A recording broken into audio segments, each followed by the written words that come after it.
Hello, and welcome to yet another episode of the Back to the TARDIS podcast, the podcast where we take a look at every single episode of the 2005 revival of BBC's Doctor Who. I'm Jeff.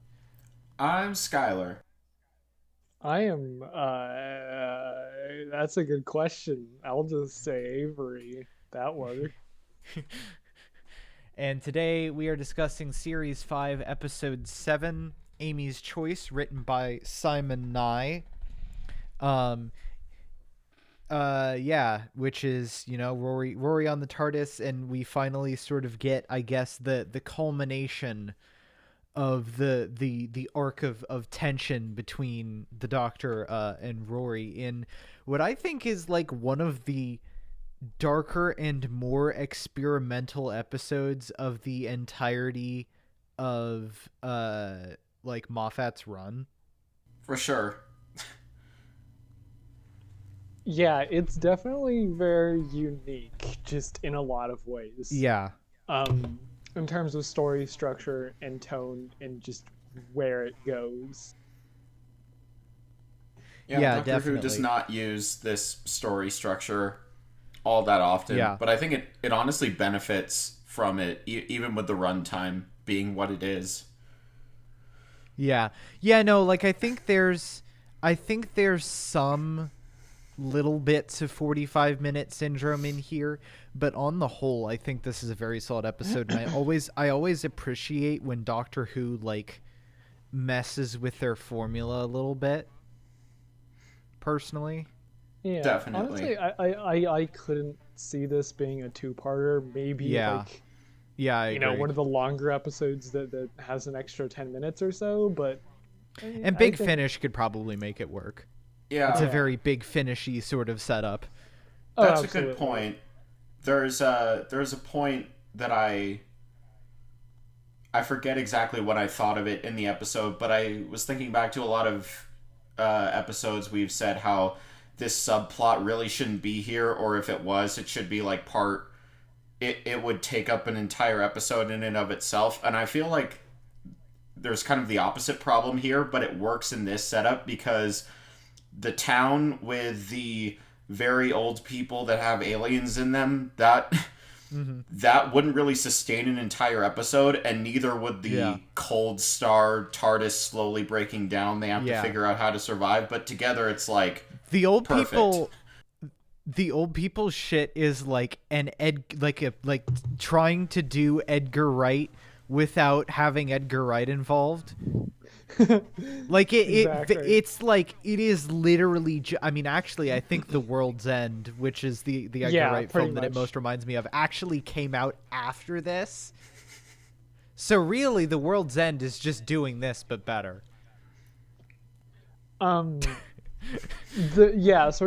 two vibe, I said it in the group chat, but this episode carries those immaculately creepy vibes from the very start.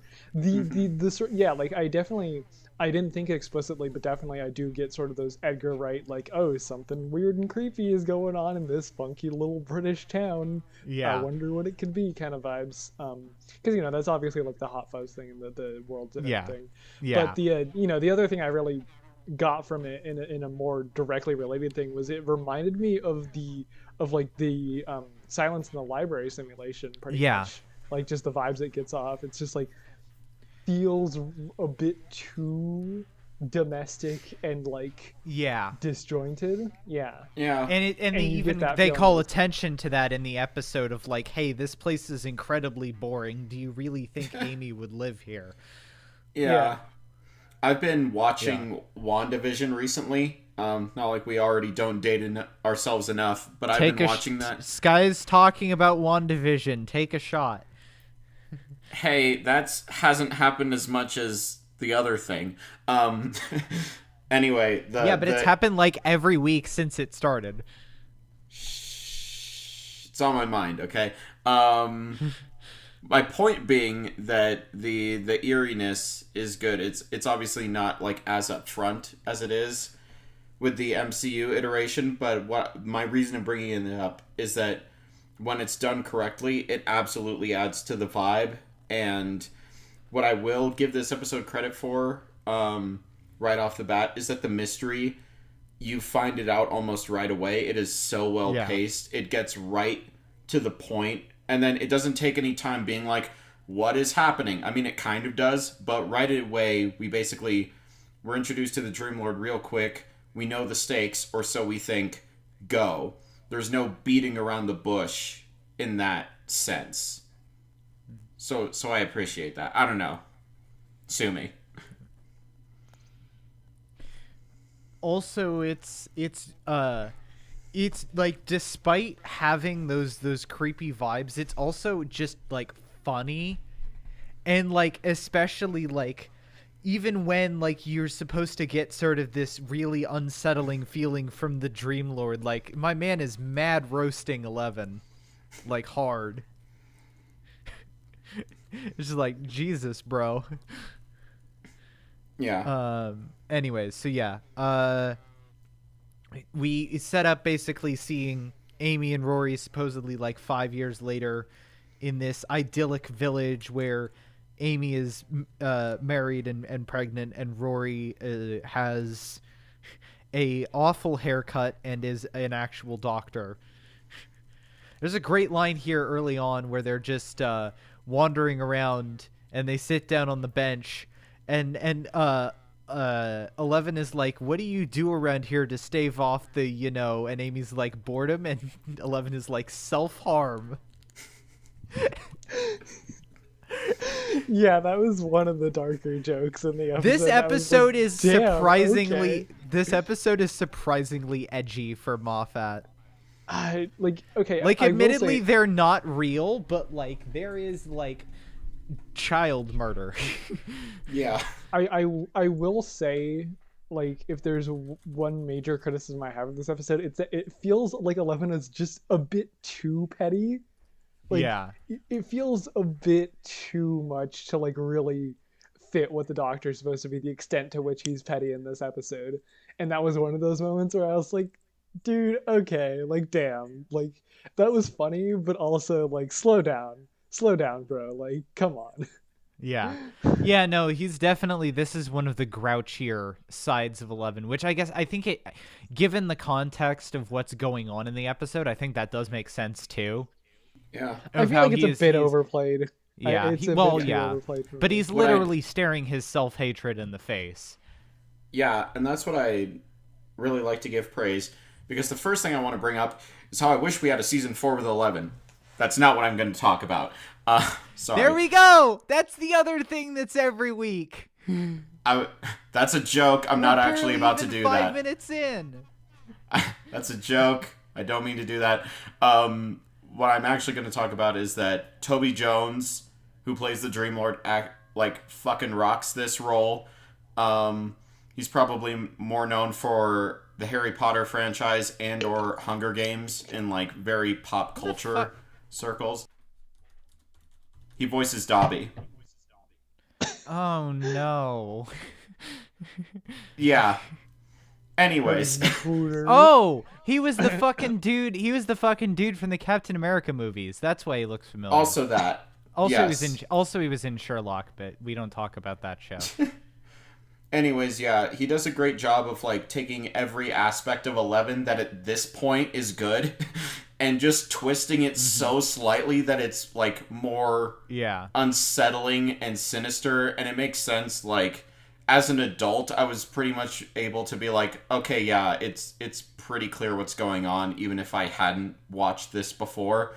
And I don't say that to brag. It's just like it really fits, and that's what this episode does. It's not only a character study for Amy and Rory, but also for the Doctor, and specifically deconstructing this version, which could fail miserably because we haven't spent that much time with him. But honestly, because we see him mostly through the lens of Amy, and now we're seeing what that man thinks of himself, is really damn effective. Yeah, definitely. There's also I have to say, sometimes the fact that New Who has cold opens means that there's some like particularly egregious like roll credits lines, like the part where he literally basically looks at the camera and goes, "Hold on tight, this is gonna be a tricky one," and then the fucking credits roll. It's like, bro, chill. I dug it. I was with it. I know, but it's so. This might be my favoritism and me talking out my ass, but it's so Moffat. I suppose, but like it also feels like that kind of thing of like trailer line or stare at camera and say line immediately followed by credits rolling is like a thing that happens a lot more in Moffat. Yeah, perhaps it's because we're not, at least I'm not to the part yet. A lot of us aren't to the part yet where it's like Eleven's becoming Flanderized, but it just seemed to me like very in character with the Doctor. Like the more dangerous the situation, the more he kind of likes it. So this being like unique or weird, I don't know. Yeah, I'm also kind of talking out my ass, but it's just, you know, take it or leave it. I kind of thought it was fun. Mm-hmm. I didn't mind that part. I did think the like lighter moments were good. I just really I do think they really did lean a bit too hard into his like weird edgy pettiness and like stuff this episode. I don't know. I can see why other people would like it. It didn't totally vibe with me. I felt like it was a bit too overdone at some points. That's my main gripe with the episode, I think. Yeah, I mean, honestly, there's sort of like, I can see where you're talking about, but also at the same time, I'm coming from the perspective of someone who knows where all of Eleven's run went, so I would have actually preferred that bitchiness a bit more. Yeah, that's fair. Like, amen. You know, obviously, this is close to a fresh run for me because I don't remember very well later parts. Mm-hmm. So this is just like coming off of those last few episodes, and that's like making up most of my impressions for 11 right now because I don't remember his era that well. And it felt a bit out of tone. Like I can see logically where it came from, but at the same, it just felt like a bit too like they were pressing the gas a bit too fast. Fair enough. Yeah, that's fair. I have to say also one of the great thing, I think one of the really good things that this episode does is like I tried to put myself in the place of like, oh, I'm a person who was watching this episode for the first time when it would have been aired, and not even watching it in the context of the season, just literally in the context of this is the what was it, 7th episode in the season, and that is all that we are up to at this point. And they do a very good job of faking you out, of like making you sort of reconsider just as much as the main characters do which one's real and which one's fake. Like they plant just enough seeds with the Cold Star one to make you think that maybe it's fake. Yeah. There's good stuff with that, and it's honestly, again, it's where the premises, their weaknesses kind of become strengths in the episode, because if there was a whole thing about like aliens who are taking, like, basically possessing or becoming parasites to these like very old people, and they barely give any explanation for their actual motives, you'd be like, okay, that's pretty weak. And then the Cold Star is just bullshit. Even I have a laughable understanding of physics and thermodynamics, and even I was just like, oh yeah, that's yeah. So again, it's like one of those things where it's just like, well, that disbelievability can almost lend credence and add weight to the conflict. So yeah, that was good. Yeah. We get a great line here from the Dream Lord where he, as I said, he basically brutally roasts Eleven and is like, if you had any more tawdry quirks, you could open up a tawdry quirk shop, the madcap vehicle, the cockamamie hair, the clothes designed by a first-year fashion student. I'm surprised you haven't got a little purple space dog just to ram home what an intergalactic wag you are. Is like... I still think that's the most brutal roast of the Doctor in the like decade, actually over a decade, that the show has been running. Yeah. Again, it's so effective because it's like, not only is it just a roast of like the Doctor and their modus operandi. I can't say that word right now. Modus Their MO. operandi. There we go. I'm an English major, everyone. Anyways, not only is it a good roast of like kind of the MO of the newer Who Doctors, but it's also very much specifically to him, to 11. So yeah, it's like it's almost like... It's almost making like it's really funny too when you realize where the trajectory of his character went, because they leaned into that even more and they were making fun of that in his first fucking season. Yeah, I was about to say that. Like, if it's funny because he hears that and then just doubles the fuck down. I feel like you could make like an analysis of the Doctor's arc, or of 11's arc, and be like, actually, the descent into bad writing is just his self-hatred taking over, and thus leaning into the things he hates most about himself so that he can justify that self-hatred. Yeah, I was gonna say I could make an argument that like he basically like buries himself in the bullshit and the aesthetics of who he is to like ignore the darkness, because his darkness still does come out in series 6, and I kind of forget if it ever does. No, it does in series 7, but it's way less often.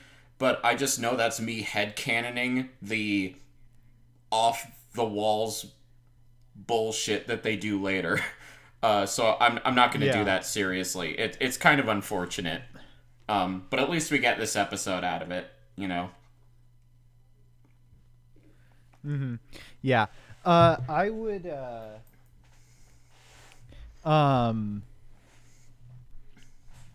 Yeah. Also, I have to say again, like another thing of like there's good comedy, and then there's also like literally like this is one of the strongest like Amy, Amy Rory 11 dynamic episodes. Like they're really strong in this episode. Like the scene where it's like one of the fake outs, like one of the fake out oh, I'm going into labor, and everyone's like, oh, okay, you're a doctor, help her, and they're both like, no, you're a doctor, and like 11 just kind of squats down and holds his hands out underneath her legs as if to fucking catch the child.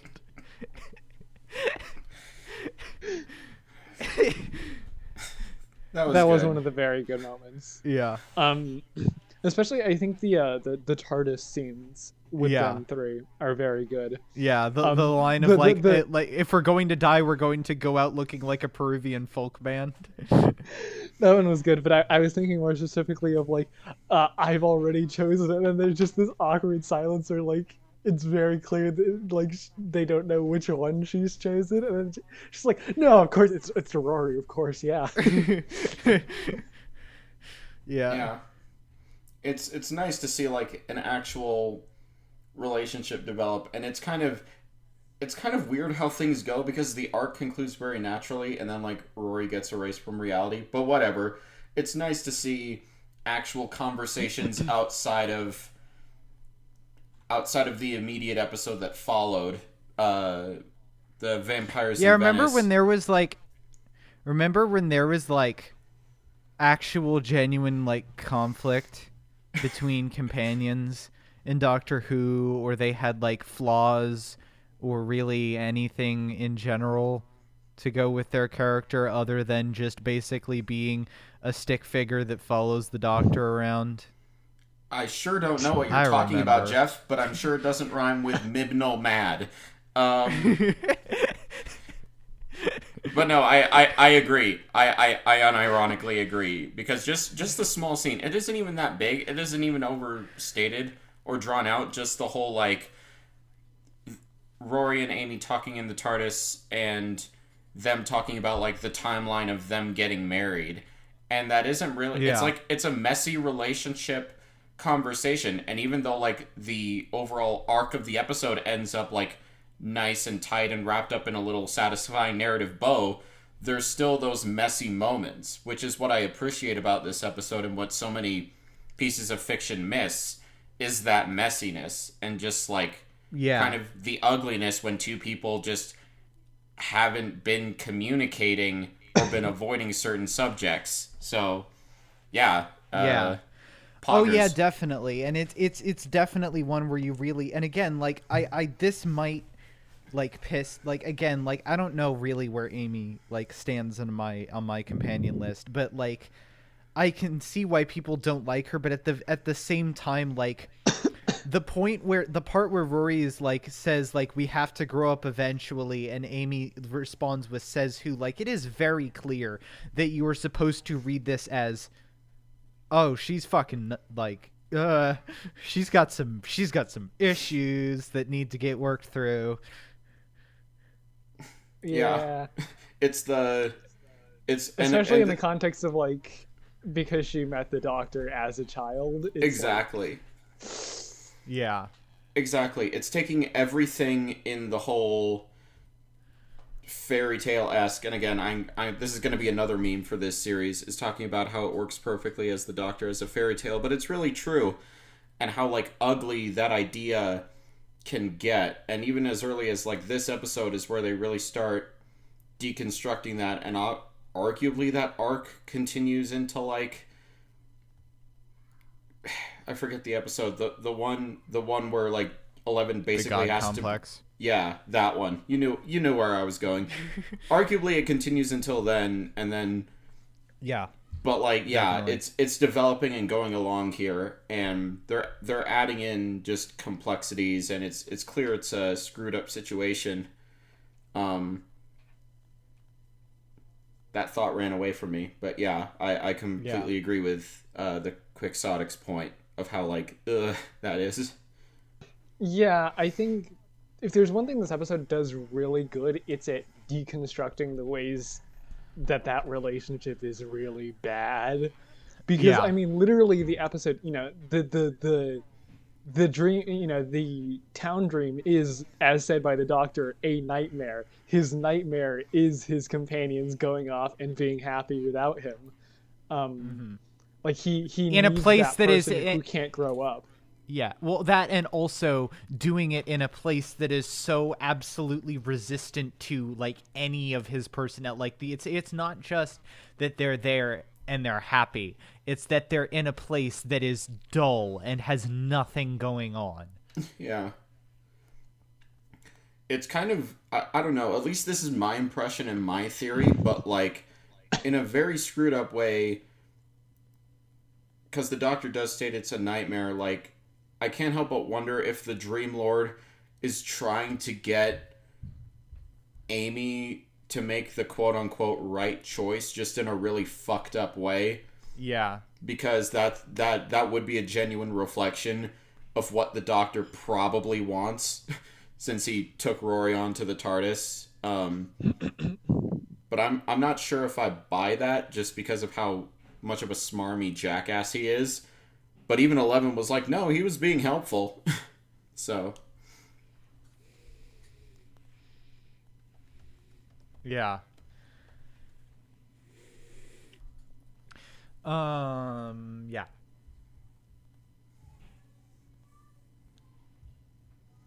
But yeah, no, it's like it's very like I just got the feeling throughout a lot of this that it's very funny how the episode, like the like show ends up doubling down on like all the things that they deconstructed and made fun of here, and it's like, man. Anyways, we get the little thing where again there is fucking like straight up like off-screen implied child murder, and again like I texted the group chat, fuck them kids, Stephen Moffat 2010. Because it's literally like, Jesus Christ, like I don't even think RTD did that, man. At least, well, okay, well he did in Children of Earth, but like not in Doctor Who. Yeah, and probably not on screen. And arguably this isn't on screen either, but we see the results. So. Yeah, it's like, bruh, and like, yeah, it's not real, but like, fucking hell. But yeah, also like, it's funny too because like, aside from the part where Rory dies, like the old people are honestly like played for laughs. Like the whole thing of the fucking this old lady that Rory's like, oh, he's just a sweet old like old lady, I can't hit her, and she's just hobbling towards Rory, and Amy like without any urgency is like, come on bro, fucking hit her, whack her. Fucking love it. It's so fucking weird.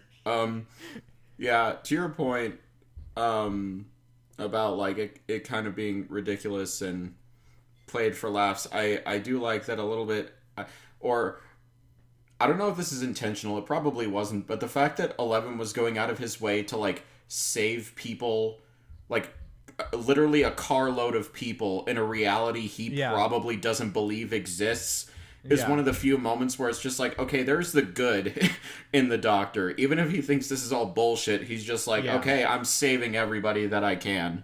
It's kind of one of the few serious moments that 11 has in that whole half of the episode, but yeah, definitely. I have to say, like, it is amazing how economical this episode is with its writing, that when you get to the scene, which is only like 30 minutes in, where Rory is like, listen, I need you to understand how like devoted I am to you, and he fucking cuts off this ponytail that he's literally only visually had for half an hour. It is enough that you're just like,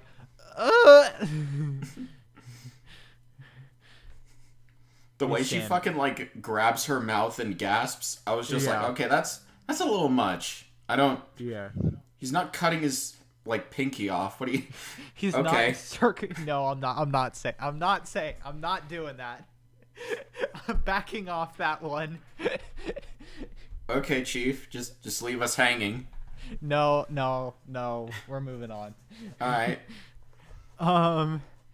Yeah. Anyways. Subscribe to our Patreon to hear the full joke. Sorry. Rory death number 1. Admittedly, this one counted way less than the other ones, but it still counted. Rory death number 1.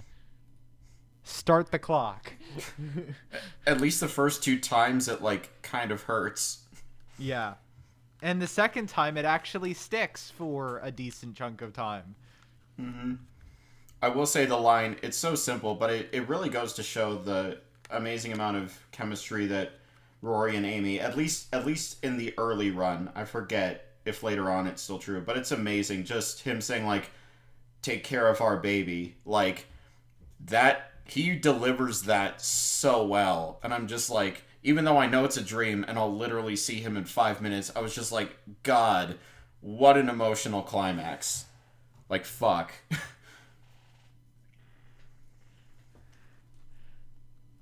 Yeah. Also, there's like, I appreciate something. This has less to do with this episode, but more going forward.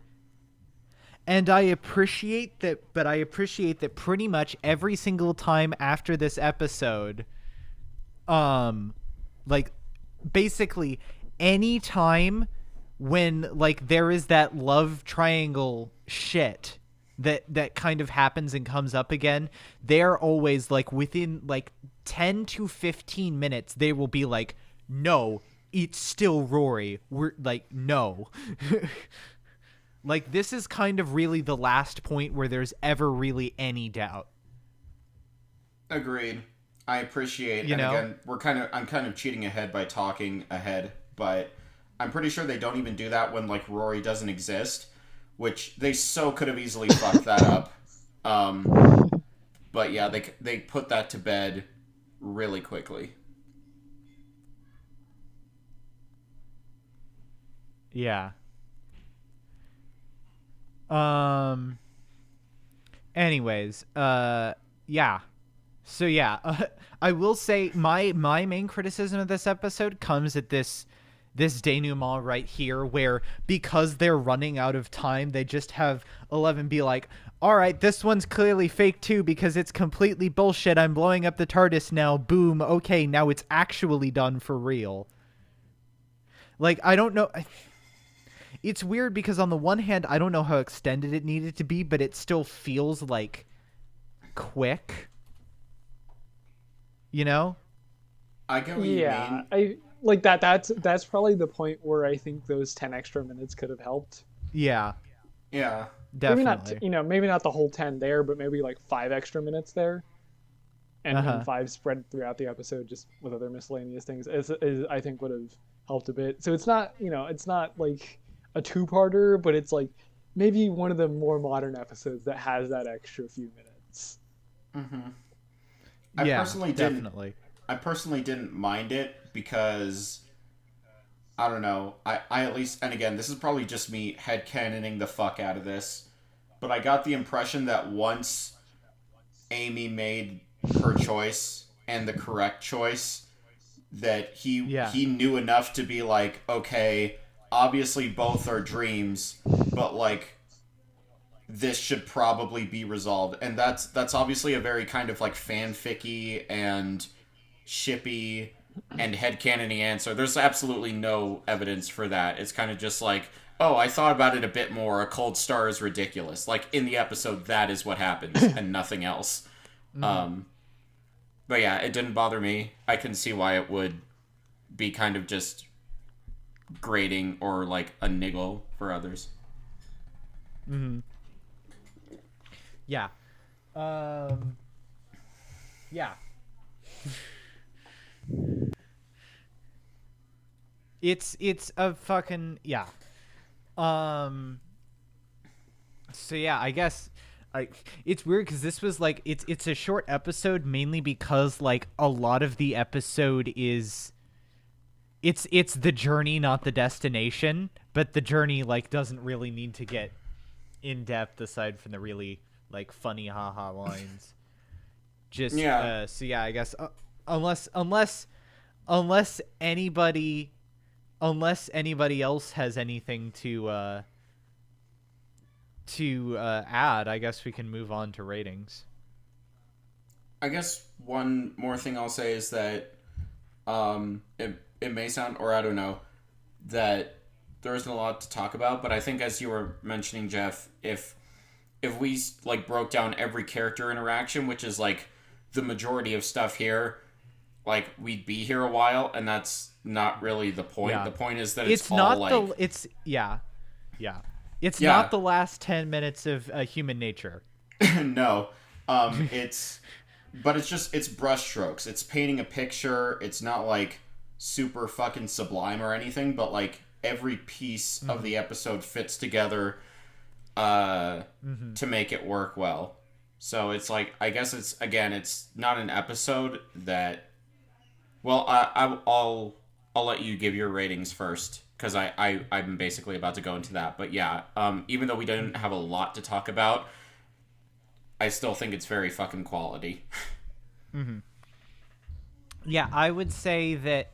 Yeah, I really, really like this episode, and I think it's firing on all cylinders, and it's also something it plays with the formula and the established tropes of the series a lot more than a lot of times, and I really appreciate that, because like it is like you start to realize, and I've made this discussion too about how, like, for example, like, I mean, I'm as I said, I'm not a huge Trekkie, but like I know by reputation something like Star Trek or Buffy or something would play a lot more with their formula in their seasons. Like, you'd have like a couple episodes every season that were just real fucking weird experimental episodes.